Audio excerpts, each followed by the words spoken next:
అడవి తల్లుల దీవెనకు ప్రతిరూపం దట్టమైన అడవిలో దాగిన ఓ చారిత్రక నమ్మకం. అడవి తల్లుల దీవెనకు ప్రతిరూపం వనదేవతల అడుగుజాడలకు ఉప్పొంగే ప్రవాహం. కోటి గొంతుకలకు 4 రోజుల సంబురం మేడారం జాతర. అసలు మేడారం జాతర ఇంత గొప్ప జాతర ఎలా అయింది?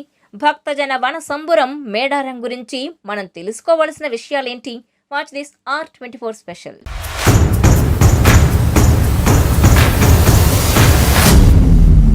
ప్రతి ఒక్కరిలోనూ ఒక్కటే ఆలోచన, అమ్మను చూడాలి, అమ్మకు మొక్కాలి, మొక్కులు చెల్లించాలి.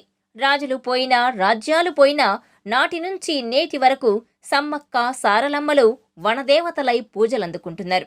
మేడారంలో ఉన్న 2 గద్దెలకు ఉన్న మహత్యం చెప్పడానికి మాటలు సరిపోవు. జాతర సందర్భంగా అమ్మల ఆగమనం మొదలు తిరిగి వనప్రవేశం వరకు ఆ వైభవం వర్ణించేందుకు మాటలు సరిపోవు.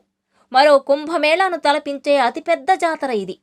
13వ శతాబ్దంలో కాకతీయ ప్రభువు ప్రతాపరుద్రుడి ప్రతాపానికి ఎదురొడ్డి నిలిచిన వీర వనితలు సమ్మక్క సారక్కలు.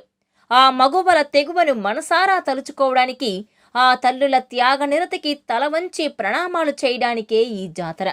ఈ జాతరకు సంబంధించి ఇంకా చాలా కథలు ప్రచారంలో ఉన్నాయి. అయితే ఆదివాసీలు ఈ కథను ప్రామాణికంగా తీసుకొని ఈ జాతరను జరుపుకుంటారు. మేడారం సామ్రాజ్యాన్ని కాకతీయుల సామంతుడు పగిడిద్దరాజు పాలించేవాడు. ఆయన సతీమణి సమ్మక్క. ఆ దంపతులకు 3 సంతానం: సారలమ్మ, నాగులమ్మ, జంపన్న. ప్రస్తుతం కరీంనగర్ జిల్లాలోని ఎలుగందులను పాలించిన మేడరాజుకు పగిడిద్ద మేనల్లుడు. సామంతులైన కోయలు ఏటా కాకతీయులకు కప్పం చెల్లించాలి. అయితే ఆ సంవత్సరం మేడారంలో పచ్చగడ్డి కూడా మొలవలేదు. ఈ దుర్భర పరిస్థితిలో కోయలు కప్పమెలా కట్టాలని బాధపడుతూ పగిడిద్దరాజు కాకతీయ చక్రవర్తికి పరిస్థితి వివరించాడు. అయినప్పటికీ కప్పం కట్టాల్సిందేనని, లేకుంటే యుద్ధానికి సిద్ధం కావాలని గడువు విధించాడు. గడువు దాటిపోవడంతో కాకతీయ సేన మేడారంపైకి దండెత్తింది. స్వయం పాలన కోసం జరిగిన ఈ పోరు పగిడిద్దరాజు నేతృత్వంలో సారలమ్మ, నాగులమ్మ, అల్లుడు గోవిందరాజులు ప్రతాపరుద్రుడి సైన్యాన్ని సంపెంగవాగు వద్ద నిలువరించారు. పాలకుల అహంకారానికి, గిరిజనుల ఆత్మాభిమానానికి భీకరమైన పోరాటం జరిగింది. పగిడిద్దరాజు ప్రాణాలు కోల్పోయాడు. నాగులమ్మ నేల కూలింది. సారలమ్మ వీరమరణం పొందింది. గోవిందరాజులు తలవాల్చాడు. ఘోరాన్ని చూడలేక జంపన్న సంపెంగవాగులోకి దూకాడు. దీంతో సంపెంగవాగు జంపన్నవాగుగా మారింది.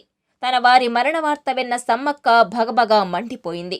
కాకతీయ సేనపై దండెత్తింది. సమ్మక్కను కాకతీయ సేన వెనక నుంచి పొడిచి దొంగదెబ్బ తీశారు. నెత్తురోడిన సమ్మక్క మేడారానికి ఈశాన్యం వైపున ఉన్న చిలకల గుట్టపైకి వెళ్లి అదృశ్యమైంది. కోయలు గుట్ట ప్రాంతమంతా వెతగ్గా ఓ కుంకుమ భరణ దొరికింది. ఆ స్థలమే వీరభోజ్యమని చెబుతూ 2 గద్దెలు కట్టించి 2 ఏళ్లకోసారి ఉత్సవాలు జరపాలన్న అదృశ్యవాణి మాటలతో ప్రతాపరుద్రునిలో మార్పొచ్చింది. అప్పటి నుంచి 2 ఏళ్లకోసారి సమ్మక్క సారలమ్మ జాతర జరుగుతోంది. అయితే మరికొందరు గిరిజనులు కాకతీయులతో పోరాటం చేసినట్టు ఎక్కడ ఆధారాలు లేవని, తమ పూర్వీకులు సైతం తమకు చెప్పలేదంటున్నారు. తెగలోని చంద వంశస్థుల ఆడబిడ్డ సమ్మక్క అని చెబుతారు. అయితే సమ్మక్క, పగిడిద్దరాజుల కుటుంబం కాకతీయులతో పోరాటం చేసి వీరమరణం పొందారు అనడానికి చరిత్రలో ఎలాంటి ఆధారాలు లేకపోయినా, ఆదివాసీ కోయిలతో పాటు గిరిజనేతరుల నమ్మకానికి, విశ్వాసానికి, కోట్లాది భక్తుల విశ్వాసానికి సమ్మక్క సారలమ్మ జాతర ఒక వేదికగా మారింది.